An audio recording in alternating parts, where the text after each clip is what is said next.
Hey everybody, Eric Allen, Sage Dynamics, and this is my video on the Nighthawk Sandhawk. This video was originally Patreon exclusive, like most of my videos are. Almost all of my videos go to Patreon and they'll never see the light of day here on YouTube. But I still periodically release a couple of videos here on YouTube, and this is one of them. Wanted to show you guys this gun. It is just a regular Nighthawk Sandhawk, except it came in OD green, and that was kind of what I was going for when I had them build it for me. So let's check it out. You'll notice immediately it's not Desert Tan or FDE as the Sandhawk traditionally comes in. It's OD Green, and that was by request from me. I didn't buy this gun to do a review on it.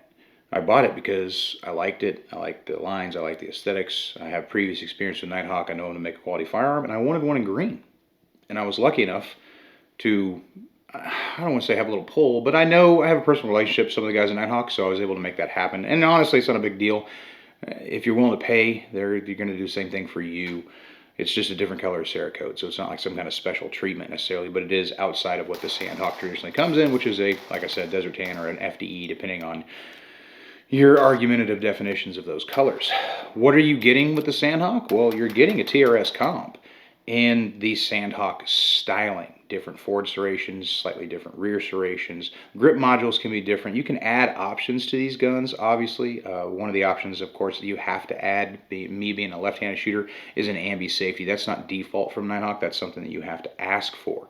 The other features of the gun, you're getting their standard grip module. I got this before they released their new grip module. It is a more aggressive texture. I have another Nighthawk on order, a commander size, because I've never had a commander size from them before.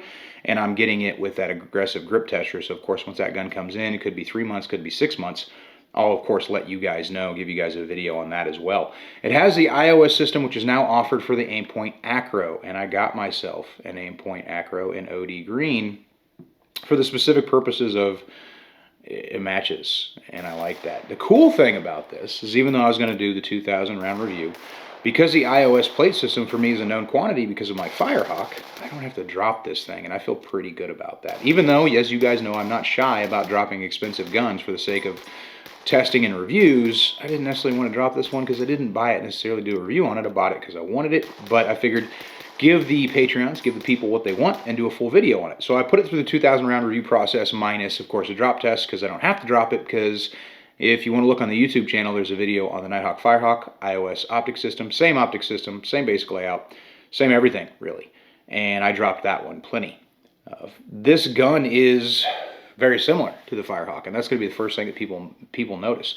Speaking about the iOS system, it is irons forward. Some people don't prefer that. I do. I like the iron sights to be out of my way unless I want them. That's how the iOS is going to come. It does retain zero. This is something that I checked on the Firehawk video. Remove it, put back on the iron sight plate, shoot it, remove it, put back on the optic with the optic on the plate, because you don't have to remove the optic to remove the plate. It's one screw out the top and a detent out the side. The screw holds a detent in place, kind of like a little tendon. And it's a very robust system. You can rack it off of stuff, you can drop it. If you want to know about how robust the iOS system is, you can check out my video on the Nighthawk Firehawk. But most people ask, what's the difference between this and the Firehawk? Since I have both of them, I can tell you right now that it's mostly, to my opinion, it's mostly aesthetics. I think that there's some different stylings to the Firehawk. The Firehawk came around first. It was first offered in a single stack 45, and then later became a double stack 9mm. As an upgrade, which is what I ordered when I got mine. And this gun just has a different style to it. It's more, I don't know, to me they almost look a little cyberpunkish with the square yet rounded and dehorned features. The expansion chamber on this and the Firehawk are virtually the same size. The comps may slightly have different weights to them because they definitely have a different shape. And this comp is, goes all the way full to the end of the dust cover, and the comp is set in with the barrel, so it's a one piece. Well, it's technically not a one piece system, but it is, well, just based on the operating system of the 1911/2011, the way these guns work, it tracks very, very well. So if you're to shoot this gun irons only, your iron sight is not going to, well, reciprocate as much as the slide will, as you can see, obviously. So if you have some sight tracking, or maybe able to get that sight picture back a little bit sooner, but the gun's still going to rise, one thing that helps that muzzle from rising a little bit is the added compensator. Compensators have been somewhat controversial. They're not. people bring up things about them like, oh, it'll ruin your night vision, like that's why I have a weapon light, or if I can't see very well, then what am I shooting at, and that kind of thing. Also, the muzzle flash disappears pretty quick, speed of light and all that. So I've never had an issue shooting comps at night, and I'll be honest with you, like especially shooting like really hot ammunition, like maybe some plus P, or even like range ammo, because range ammo usually has a higher flash than duty or personal defense ammo. I get more muzzle flash out of a crown barrel or out of a traditional barrel than I do out of a comp, and it's directed in different ways instead of just uncontrolled and just leaving the muzzle. And that's something you can test yourself. Again, and I don't want to hark back to the YouTube channel, but I did a video on that again years ago after a long and spirited argument with Larry Vickers. Other features are what you'd expect from Nighthawk. You're going to get a trigger that's going to be consistently clean braking. That's single action only. One thing I've always loved about Nighthawk is their triggers. That trigger is going to break between 3.5 and 3.75. And you put it on a trigger meter, you can see that that's definitely going to be true. It is, of course, a 9mm light rail. They call it the Recon rail, that full-length rail, so you can put pretty much any accessory down there you don't want to. The overall length, you have a 5-inch barrel which continues on and stops right there at the expansion chamber. So it is a longer gun. It's definitely a heavier gun. I can't say that you couldn't carry it for self-defense, but it's going to be a heavy gun. Nighthawk's big thing has always been one gun, one gunsmith. So putting 2,000 rounds for this thing, I was curious to see if that was going to hold true coming over from my Firehawk. My Firehawk today, I've got right around 15,000 rounds through it, which isn't a whole lot, but I've got more guns than I used to. And honestly, the guns I shoot the most are the ones that I teach with. Like I've had a Sage Edition Agency Arms with the first one that I got when we started producing them. And I've had it for probably about 2 or 3 years less than I've had the Firehawk, and it's got 60,000 rounds through it. So that's just kind of a frame of reference. Which guns I teach with are the ones that are going to get shot more. In this video, we're doing 2,000 rounds, but I can tell you from the Firehawk, aside from having to change out, the guide rod spring or recoil spring or whatever you want to call it, usually sitting right around every 7,000 rounds with that so far. The gun has continued to function clean. It still locks up really well. Everything is still good. The tolerances are still what you expect. And having a gun that's completely gunsmith fit is a real treat. And it's why you pay what you pay, because one person follows this gun through the entire build process. So getting my new Nighthawk here, my Sandhawk in OD Green, was that going to hold true? Was I going to identify any issues? So getting into the first 500 rounds, gun runs great. The one thing I noticed immediately, though, is it doesn't really care for, and this is the second 2011 or double stack 1911 that I've had this happen with recently, if you guys remember from the Alchemy Quantico video. It didn't really like the Atlas mags either, but my Staccatos do, Atlases do, other guns that my Fowler likes them. But Nighthawk doesn't really care for them either. But it fed good on the MBXs, fed good on the STIs, which is what it ships with. Comp performance is what I would come to expect. Is it compensated differently shooting it than the Firehawk? I don't notice a difference, but this gun is fast. It is a very short reset trigger. You can't outrun this trigger, at least I can't. If you could get your splits down far enough, you probably could, but I'm not able to. And it tracks flat, and having a red dot on the gun really helps you identify just how flat the gun tracks, or having someone film it and see what kind of muzzle orientation you're getting.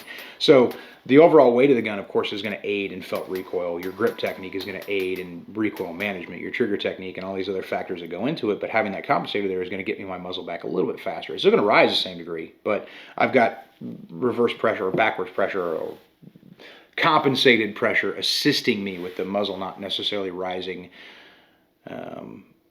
to the same degree that it would if I had a 5-inch gun that wasn't comped. And that's something that's notable. If you haven't really got into comps, I definitely highly recommend you check them out, at least curious, and see if you like it. And if you don't, I'm not saying everybody needs one, but they sure are nice. After that first 500 rounds, I went ahead and did a burn down. I didn't have to. Could have just, shot 2,000 rounds leisurely, as you will. But I wanted to see. I wanted to see if the gun was going to hold up to that accelerated life cycle, that accelerated rate of fire. Because 500 rounds over 6 or 7 minutes versus 500 rounds over 6 or 7 weeks, totally different animal. And it's completely outside the realm of reality to have a handgun shoot 500 rounds, which is something I say in almost every video if I'm talking about handguns anyway. So I wanted to go ahead and do that 500 round burn down to see if I notice any issues. Big things I'm looking for, of course, are any issues with the iOS. Any issues with the functionality of the gun, lockup, fitment, is it going to go into battery consistently, reloads consistently, is everything going to function as it heats up? Here's your burn down.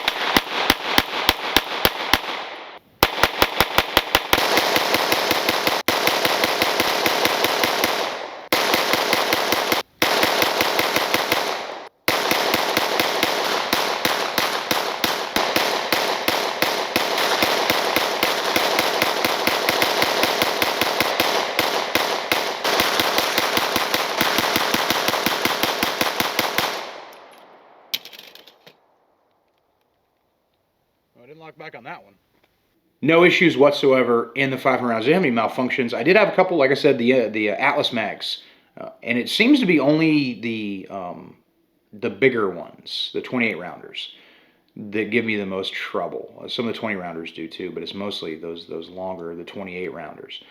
That might be an issue, the relationship with over insertion, but because I'm doing a burn down, I'm not reloading it in like life-saving speed. I'm literally administratively removing the mag, setting it on a table, grabbing another one, inserting it into the gun, and going back to work. So I don't think it's that. And it also doesn't really bother me that much because I just know not to use those mags in this gun. And if you bought one, you'd know like, hey, they're going to work. They feed fine. They're just not going to lock back. And that's an issue that obviously you'd want to address. The next 1,000 rounds went fast and fun. Because I wasn't putting it through a traditional schedule of testing, I was just doing, basically, I was shooting it and I was filming it myself do it occasionally for the sake of the video, and then I was going to tell you guys about it. Really, the only review type thing I did was an accuracy check, which we're about to get to, and the burn down. I did the burn down because I was curious. So this isn't technically a review, it's just giving you guys an idea of how the Sandhawk compares maybe to something else. Being that it's not a full review and it's not necessarily a comparison to the Firehawk, even though it's already come up a couple times, but hey, we can have that kind of relationship now. Between the two guns, I think you'd be happy with either. They perform the same, they function the same, they're both right around the same degree of accuracy. The difference is slight aesthetics, and to my eye, there are no really other differences than just the way that the frame and the slide relationship is slightly different, aesthetically speaking, or feature-wise, function-wise. Function-wise, it's the same. And the TRS is a great system, so having the TRS comp into the Sandhawk style gun was something that I wanted to do. Is it accurate? Well, it's a Nighthawk, so you would expect that it would be, but I zero at 25 yards. So I want to show you guys, this is what I shot. 25 yards, zero confirmation group. After I'd zeroed to fire one more group with 124 grain gold dot, 25 yards. Let's see how she shoots.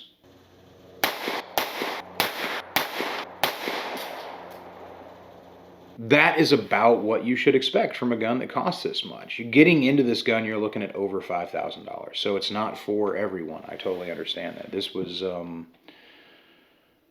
well, if I hadn't gotten an employee discount from Nighthawk, I might not have bought it. I'll be perfectly honest with you, because that's a lot of money. And it's a lot of money for a gun that I technically already have.